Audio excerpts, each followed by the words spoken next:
자, 한국은행이 저렇게 경고하는데 무시하고 계속 대출을 하는 것은 정부 때문일까요? 그렇죠. 자, 은행 입장에서는 어떤 대출을 해주고 싶냐? 지금 크게 네 가지로 나뉘어요, 대출이. 안전하고 고수익이냐, 안전한데 저수익이냐, 위험하고 고수익이냐, 위험하고 저수익이냐. 은행 입장에서는 크게 이렇게 네 개로 나뉘겠죠. 그런데 은행에서 제일 추구하는 건 얘죠. 당연히 이게 짱이고, 그 다음에 지금 상황에서는 2순위는 얘입니다. 만약에 2020년이나 2017년 이럴 때만 하더라도 2순위는 얘가 됐을 거예요. 근데 지금은 위험한 게 너무 위험하기 때문에 3순위, 4순위 이렇게 되는 건데, 지금 현 상황에서. 그런데 정부에서 내주는 대출들이 뭐예요? 정부에서 그러면 은행권에서는 한 요 정도까지만 내주려고 할 거예요. 근데 정부에서 지금 풀어주는 것들이 요런 데다 풀어주는 거다. 요런 것들을 해주라고 그래요. 그러니까 이런 것들을 해주다 보니까 은행권에서도 그러면은 여기 내주고 막 중신용자들 내주고 하면서 이렇게 되는 건데, 여기서 수익을 더 올려야 되는 상황이 오는 거고. 그러니까 지금 위험한데 저수익인 거 가장 대표적인 게 뭐예요? 전세사기 피해자지요.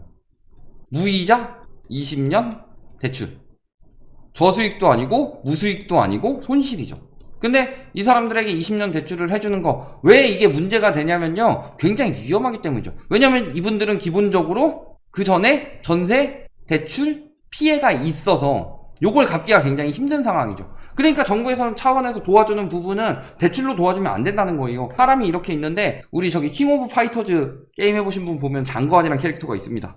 자, 요런 캐릭터예요. 얘가 보면은 요 철구가 뭐냐면요, 발에 달아는 족쇄예요. 그러니까 제가 탈옥범이야. 탈옥범인데 발에 제가 크기가 어마어마하잖아요. 게임 세상에서 아마 제일 큰 애로 알고 있는데, 제가 할 때까지만 하더라도 그거를 달고 있어요, 한쪽에. 왜? 죄수니까. 적어가지고 막, 근데 힘이 워낙 세니까 적어가지고 뚜까 패는데, 문제는 저렇게 족쇄해가지고 철구까지 달아놨어요. 이게 빚이에요. 근데 그때 표현했듯이, 너 한쪽에만 철구 달려있으니까 힘들지? 내가 한쪽에 더 달아줄게. 그럼 좌우 균형이 맞을 거니까 덜 힘들 거 아니야. 이게 전세 지원책이라는 소리예요. 자, 잘 생각해 봅시다. 빌라 전세 사기 왜 당해요?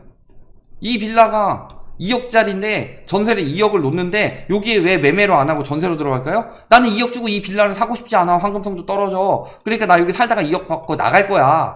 이러려고 들어갔는데, 이들에게 해주는 지원책이 이 집을 우선적으로 매수할 수 있게 해주겠다. 그동안 시세가 좀 올랐으니까 한 2억 2천에. 이런 게 무슨 저한테 지원책이냐. 저는 굉장히 위험한 대출인데 저런 것들을 금융권에 강요를 하고 있는 거예요. 또 한 가지, 자영업자 대출. 자영업자 대출 중에서 지금 뭐 만기 연장되는 것들, 이런 것들이 굉장히 위험해요. 그 사람들은 갚을 능력이 없기 때문에 만기를 연장을 해주는 거죠. 그러니까 은행에서는 계속 유동성을 풀 수밖에 없는 거예요. 그러면 이제 은행 입장에서 생각을 해봅시다. 이게 저수익 혹은 무수익 위험 대출을 내준다. 그러면은 여기에 따른 그 손실 대비를 해야 되죠. 요 손실 대비를 하는 것을 대손 충당금이라고 하죠. 요 대손 충당금이 바질 3로 인해서 현재가 아닌 미래 손실까지 더 확충을 해야 되는 상황이고, 그런데 위험 대출을 더 많이 해줬어요. 그러니까 은행 입장에서는 뭐예요? 기존 대출을 회수하고 그 다음에 예금을 늘려서 자금 확보를 한다. 이게 기존 은행들의 대책이죠. 마침 예금을 늘리고 대출을 회수하기 위해서는 금리 인상이 최고이고, 마침 기준금리가 인상되고 있으니까 우리가 시중금리를 올려서 유동성을 흡수해서 자금을 더 확보해보자. 이게 은행의 계획이었는데, 누구나 그럴듯한 계획은 있죠. 정부가 말도 안 되는 걸로 한 대 치기 전까지는. 갑자기 정부에서 뭐라고 하느냐, 예대 금리차를 이야기하면서 대출금리를 찍어 누르기 시작합니다. 그럼 대출금리를 찍어 눌러요? 그러면 은행 입장에서는 대출 회수가 힘들어지는 거예요. 계획만큼 진행이 안 된다. 그러니까 뭐 한 거예요? 예금 금리를 올리자. 그러면은 예대 금리 차는요, 대출 금리, 예금 금리가 이렇게 있는데 요 차이가 너무 크다. 그럼 대출 금리를 누르는 게 아니라 예금 금리를 요만큼 올리면 이 금리 차도 줄어들죠. 그러면은 내가 손실은 좀 더 보더라도 어쨌든 예금은 더 확보할 수 있고 대출도 더 회수할 수 있다. 그러니까 갑자기 정부에서 한 게 예금 금리 억제. 이게 진짜 말도 안 되는 정책이죠. 예금 금리를 왜 억제해요? 이 예금 금리 억제가 굉장히 심각한 정책인 게 뭐냐면은, 예금 금리가 떨어진다. 이게 안전하게 수익을 올릴 수가 없다. 수익이 너무 낮다. 예를 들어 물가가 지금 4% 올라가고 있는데 금리가 2%예요. 그러면은 이거는 계속 2%씩 마이너스를 당하고 있는 거죠. 그러니까 어쩔 수 없이 얘 자금이 빠져나가서 흘러 들어간 데가 주식 부동산인 거예요. 근데 문제는 부동산에 지금 흘러 들어가기가 굉장히 힘든 상황이었고 주식으로 흘러 들어간 거죠. 그러니까 주식시장이 어느 정도 살아나는 것 같았고, 그러니까 여기서 예금에서 빠져나오는 눈먼 돈, 예금으로 두려고 했는데 이 시기에 주식으로 빠져나왔다 자체가요, 아 눈먼 돈 나 좀 잡수 하는 거니까 저번에 8개 종목에서 맛있게 잘 먹겠습니다 라고 먹은 거고, 이번에 또 5개 종목에서 점심 많이 먹었으니까 저녁도 잘 먹겠습니다 하고 또 먹은 거예요. 이 눈먼 돈이 왜 흘러 들어갔냐? 예금 금리를 이런 거에 속겠어요 사람들이? 불안한데? 근데 예금에 넣어놓으니까 돈이 안 되고 아직 한탕 주인 남아있고, 그러니까 넘어가는 거고, 이게 지금 정부에서 지금 만들어놓은 관치금융의 폐해인 거예요. 그런 상황에서 자, 은행에서요 대출을 해주는데 어느 정도 뭐 신용 등급이나 이 정도는 보겠죠? 그리고 DSR 충족하는 정도 보겠죠? 그런데 정부에서 금리를 찍어 눌러 놓으니까 빌리러 왔어요? 우리 은행 힘들어서 원래 빌릴 수 있는 분인데요, 요즘에 은행에 자금이 너무 없어서 당신한테 못 빌려드리겠습니다. 이렇게 되면 뭐라고 할까요? 예를 들어 라하은행이 있다고 해봅시다. 라하은행이 예전에 막 월 500씩 버는 사람한테 한 4억 정도 대출은 해줬어요. 근데 갑자기 월 500 버는 사람이 딱 들어왔는데 1, 2, 3번까지 딱 빌려주고 4번부터 컷해가지고 아 이제 더 이상 돈 없습니다. 당신에게는 빌려드릴 수 없습니다. 우리 라하은행은 여기까지만 빌려드리겠습니다. 자금 안정성을 위해서. 그럼 저 4번이 뭐라고 소문 퍼뜨리고 다닐까요? 라하은행 망했다. 돈 없다 쟤네. 빌려줄 돈도 없다. 나랑 똑같은 사람 똑같은 대출을 해가지고 똑같은 조건으로 대출 받는데 나부터는 대출이 안 된다. 이게 돈이 없다는 이야기가 아니면 뭐냐 라고 하면은 뱅크런이 나죠.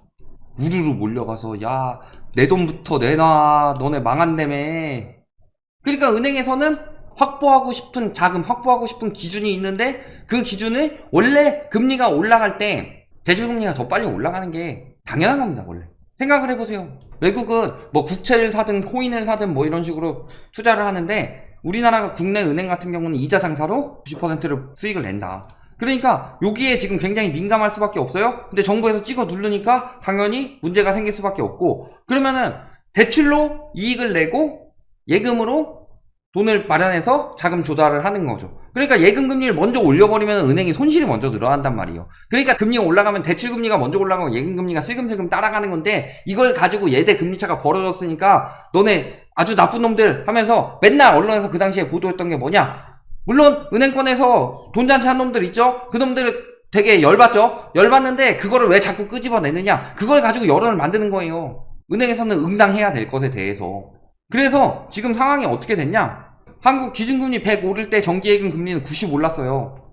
그러니까 기준금리 막 올려도 우리가 예금했는데 버는 돈이 없다는 소리죠. 오히려 더 돈 못 벌도록 만들었다. 그러면 은행 좋은 거 아니냐? 문제는 기업대출은 86, 가계대출은 69. 그러니까 예금금리 올라간 만큼 대출금리를 못 올렸다는 소리예요. 은행 입장에서는 되게 손해가 크겠죠. 그러니까 지금 어떻게 되는 거예요? 정부에서 계속 누르는데 은행 입장에서는 버티다가 에이씨 못해 먹겠네 하고 튀어 오르고 있는 게 지금 현재의 금리인 거예요. 왜? 2022년에 무슨 일이 있었냐? 일단은 정부에서 관치로 금리 억제한 게 있었고, 그 다음에 두 번째로요, 레고랜드 사태가 터졌죠. 레고랜드 사태가 터지면서 채권 시장이 붕괴가 됩니다. 채권 신뢰도가 떨어지니까. 그러면요, 가장 피해를 입는 것은 국채나, 레고랜드는 물론 지방채에서 터졌지만 국채 지방채에서 위기가 오는 게 아니라 여기서 이제 뭐 한전채, 은행채, 여기서 안전한 회사채, 불안전한 회사채.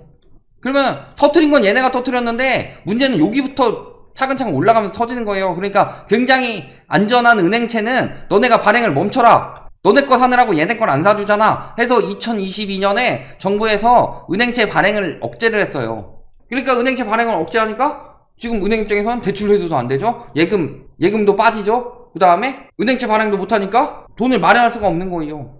그게 올해 이제 유동성 커버리지 비율도 정상화 시켜야 되고, 그 다음에 만기되는 은행채를 발행을 해가지고 은행도 자금을 확보해야 되는데 대손충당금도 위험하다. 우리나라 대손충당금 0.5% 수준밖에 안 된다. 미국은 1.5% 정도 수준 되는데 미국 수준만큼 맞춰라. 그러니까 은행권에선 자금을 확보하려고 지금 앞다투어 경쟁을 하고 있는 거고, 그게 지금 터지고 있는 거예요. 즉, 첫 번째, 은행 지금 관치로 눌러놔가지고 정부에서 눌러놔서 대출받기 굉장히 쉬운 환경을 만들었다.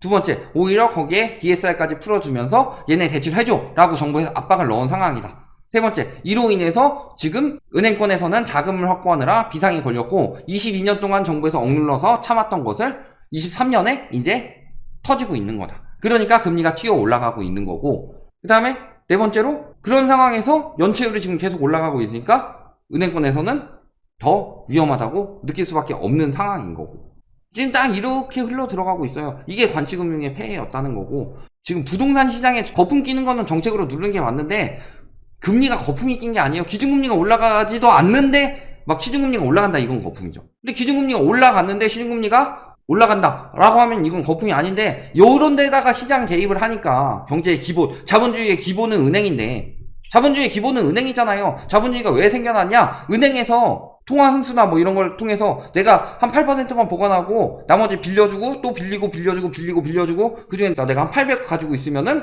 한 1조 정도를 규모를 확장시켜 돈을 풀 수가 있다. 이게 자본주의의 기본인데 그 자본주의의 기본이 은행을 건드려서 이런 문제가 터지고 있는 거다. 이렇게 보시면 되겠습니다.